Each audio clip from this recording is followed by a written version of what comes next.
One small step for man, one giant leap for mankind.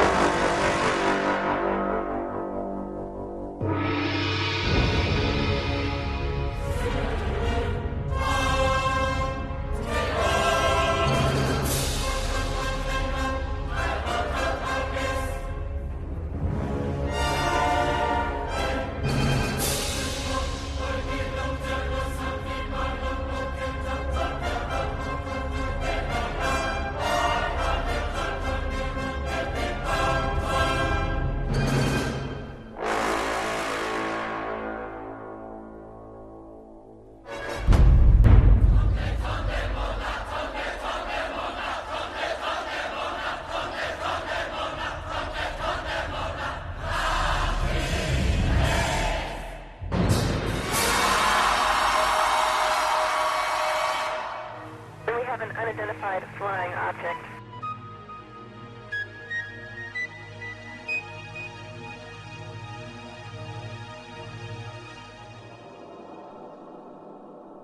Did it really happen? Did man really walk on the moon, just as Kennedy had challenged NASA to do?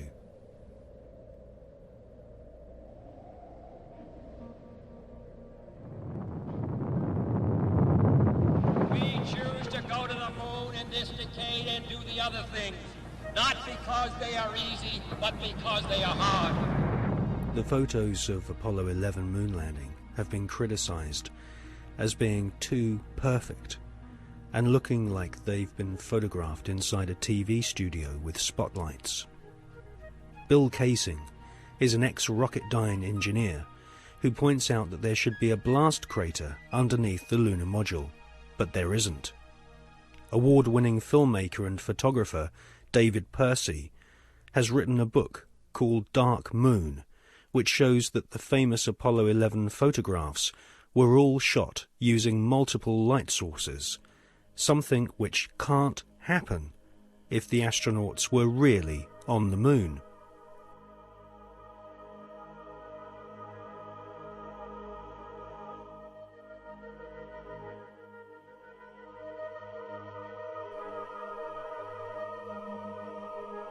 Jim Collier, an American investigator, has pointed out that the lunar module was far too small for two astronauts in full spacesuits to maneuver around inside.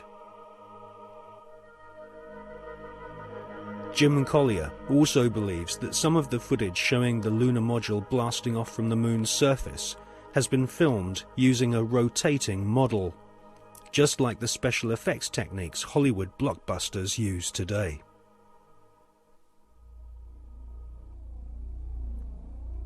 Now, for the first time on film, we present new evidence which proves that at least some of the official NASA photographs taken on the lunar surface are definitely faked, or at the very least, heavily manipulated. Join us now on a quest for the truth to the moon.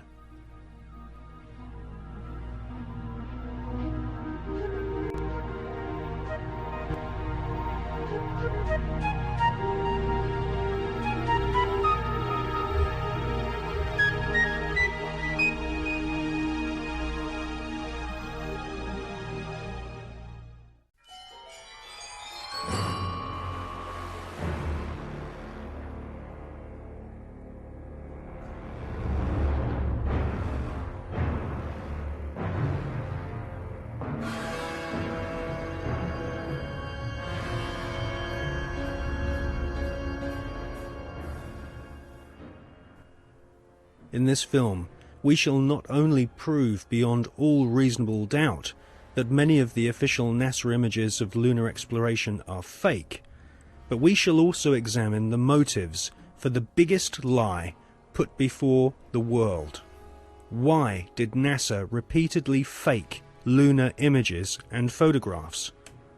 Why did NASA stage lunar expeditions which did not happen? The answer will surprise you.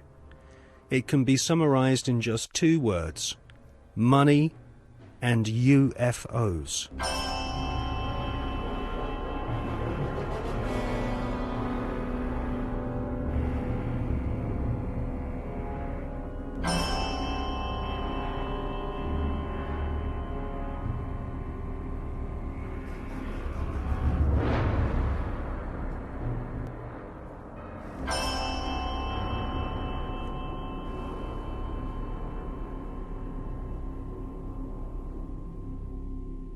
But before we look at the motives for lying on such a vast scale, let's look at where some NASA scientists came from.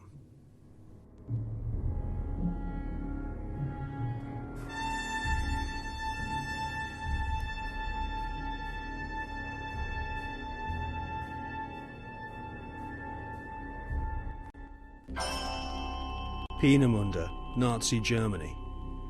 For centuries, warmongering nations had been using primitive rockets as a weapon of war. China, Britain, and of course Hitler's Third Reich all used rockets to terrorize their enemies. Werner von Braun was an SS officer and rocket scientist.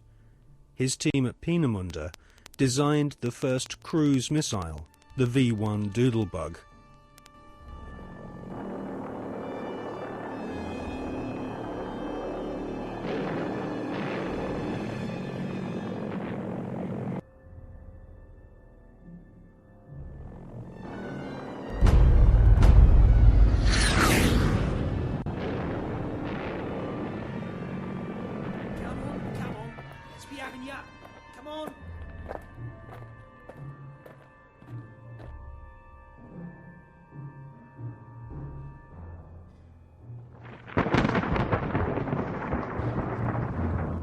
The V2 rocket was the forerunner to the Saturn V rocket, which would supposedly take man to the moon.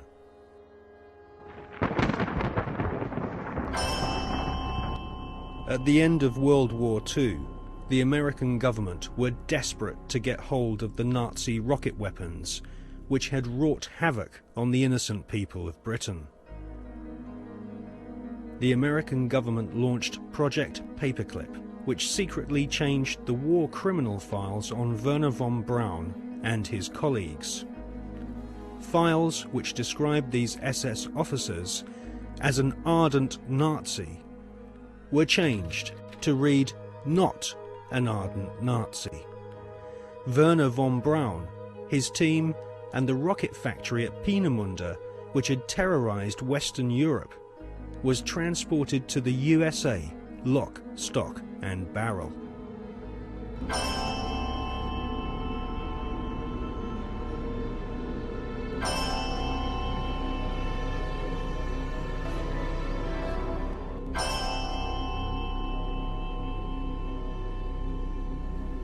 It soon became clear that the Nazis had a secret space program at Peenemünde and Nordhausen. The Hannibal craft utilized alternative propulsion systems such as vril power, possibly back-engineered from recovered crashed flying saucers.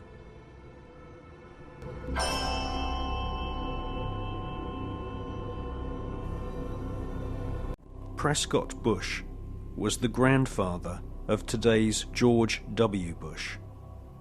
Whilst working with the Bank of America and the Jewish Warburg brothers in Wall Street, Prescott Bush helped arrange vast loans to the Third Reich. The Third Reich's space scientists used Jewish prisoners as slaves to build gigantic underground bases and manufacture the V2 rocket, which would terrorize Europe during 1944 and 1945. At Nordhausen and other sites in Germany and Austria, Werner von Braun and his team of Nazi SS engineers built vast laboratories and rocket factories. The interior of an entire mountain was excavated to accommodate a secret space facility which was no less than 1 million square feet. It was here, at Nordhausen, in top-secret underground bases, that a huge number of experimental rocket ships and circular flying discs were developed.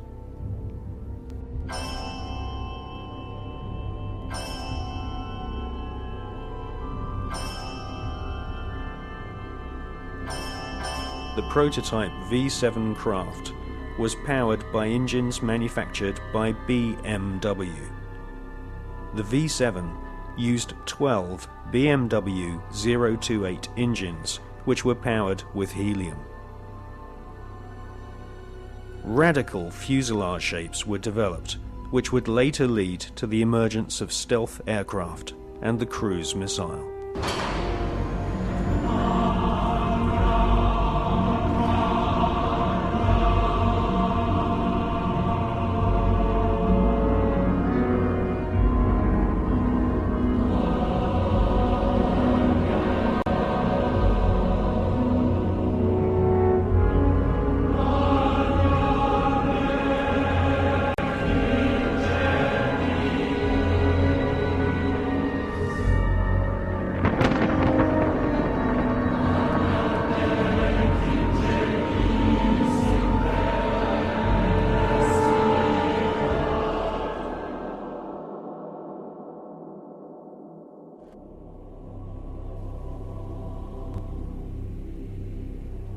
Werner von Braun and his team closely studied photographs of UFOs which had been photographed in Germany, Austria, Switzerland, and Russia.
These unidentified flying objects inspired the development of Nazi flying discs.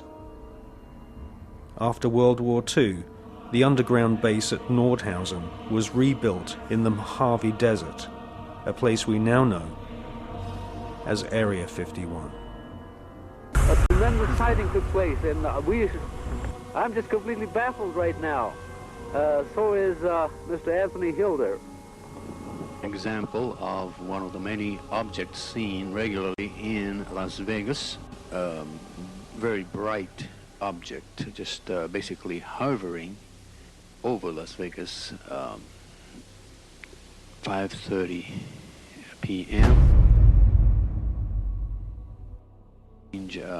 Cylindrical object, a craft. We believe it could be some kind of an observation platform.